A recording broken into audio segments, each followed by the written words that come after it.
उपदेश। एक गांव में एक बूढ़ा मुखिया रहता था। काफ़ी उम्र हो जाने के बाद वह एक उपदेशक बन गया। अपने गांव के चौपाल पर बैठकर वह लोगों को यही समझाया करता था कि अगर जीवन में सुख समृद्धि से रहना है तो कभी किसी पर क्रोध नहीं करना चाहिए। एक बार एक युवक उस गांव से गुजर रहा था।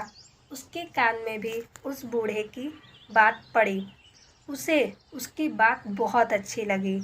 उसे उस बूढ़े से मिलकर कुछ और बात करने की उत्सुकता हुई।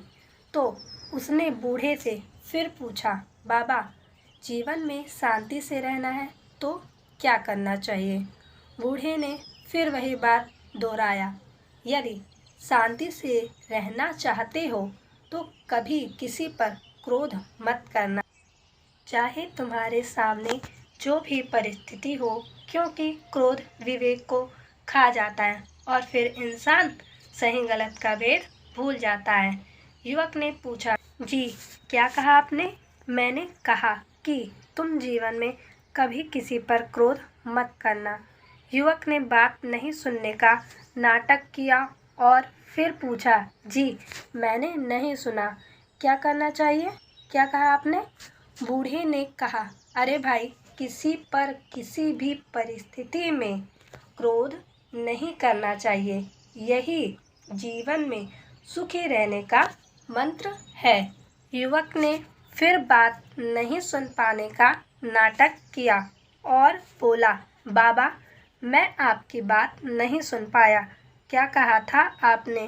बाबा ने फिर कहा, कान खोलकर सुन लो, किसी भी परिस्थिति में कभी भी किसी पर क्रोध कदापि नहीं करना। इस बार बाबा की आवाज़ में तलखी थी। युवक ने एक बार फिर नहीं सुनने का नाटक करते हुए कहा, जी बाबा, मैं ठीक से सुन नहीं पाया, फिर से बोलिए। इस बार बूढ़ा चिल्लाया, अबे गधे, मैंने कितनी बार कहा कि जीवन में सुखी रहना है तो किसी पर कभी भी क्रोध मत कर, पर तू सुनता ही नहीं, बहरा हो गया है क्या? युवक ने फिर बोला, जी बाबा, आपने ठीक कहा, मैंने नहीं सुना, एक बार फिर बोलिए, क्या कहा था आपने? अब बूढ़े का गुस्सा सातवें आसमान पर था। उसने अपने पास रखी एक छड़ी उठा ली और युवक को घूरते हुए कहा, अब अगर तुमने मेरी बात नहीं सुनी तो मार मार कर इस छड़ी से तेरी पीठ लाल कर दूंगा। मैंने कहा कि किसी भी परिस्थिति में किसी पर क्रोध नहीं करना चाहिए। अब बता, तूने सुना कि नहीं? नहीं सुना तो अभी तेरी खबर लेता हूँ। युवक मुस्कुराया और उठकर अपने गंतव्य की ओर चल पड़ा।